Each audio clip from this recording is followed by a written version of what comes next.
stop my video. Okay. Technical difficulties. Okay, value experimental. All right, so that is going to be the value you get when you do an experiment. What was actually obtained when you went to the lab. The accepted value is the true value. What it really should be. Not in the lab. Okay? What is the accepted value for density of this object? That's what the accepted is. Put it in absolute value bars. That way it just is always positive. Okay? Your percent error just should always be positive. Divided by your accepted. So these are two the same thing. So we subtract first, then divide by our accepted value. And then we're going to multiply by 100.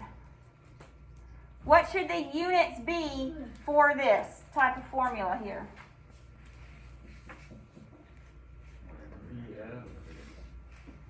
Whatever it is.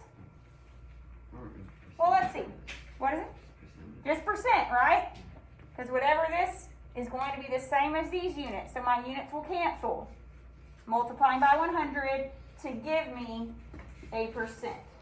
Okay, so your unit should always be percent. You're calculating a percent. What's your percentage off from the true accepted value? So let's do this example together. A student measures the mass and volume of a substance and calculates its density to be 1.5 grams per milliliter.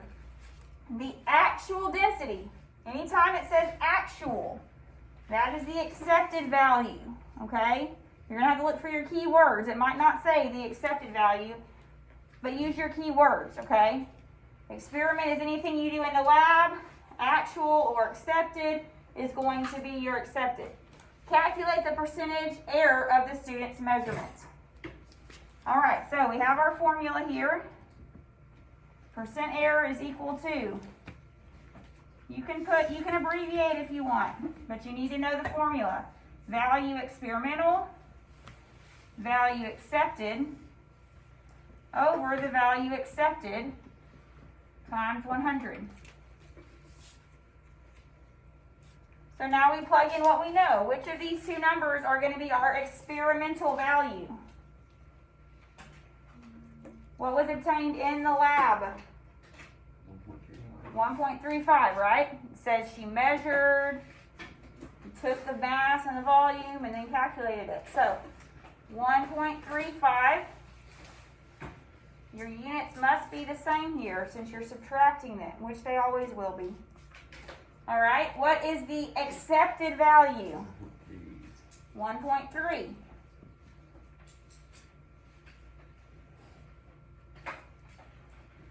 All right, we put this same accepted value on the bottom. Now it makes more sense to ask, what should my units be? What's going to happen to my grams per milliliter? You're going to cancel, right? I have grams per milliliter on the top, grams per milliliter on the bottom. So when you divide, they'll just cancel out. Okay, so we're going to subtract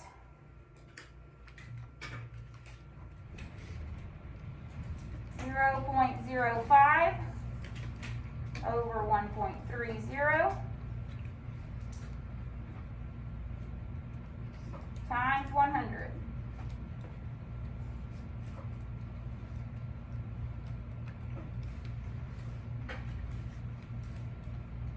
How many sig figs should we have? 3. 3.85. And what are my units going to be? Percent. So that is how much I am off from what I should have obtained. So do you think the lower the number the better, or the higher the number the better? Lower. The lower the number the better. The lower the number, that means you were very closely accurate to what you should have gotten with your lab results. If you get a big number, your lab results didn't go so well. Okay, so the lower the number the better. That's saying your data measurements were accurate to what you should have gotten. Any questions on using this formula? Make sure you put those absolute value bars Okay, it should be positive. You're just talking about how much error that you have. Okay, so it should be a positive value. Alright, and lastly, if we talk about data, we can talk about it in two different ways. Describing the type of relationship that it has. So a direct relationship is one in which, as one value goes up, another value goes up. Can anyone think of an example of a direct relationship in any everyday life? What, as one thing goes up, another thing goes up? How about this one? The more I study for my chemistry test, the better my grade will be. There's a perfect one. What else? What's another direct relationship you can think of?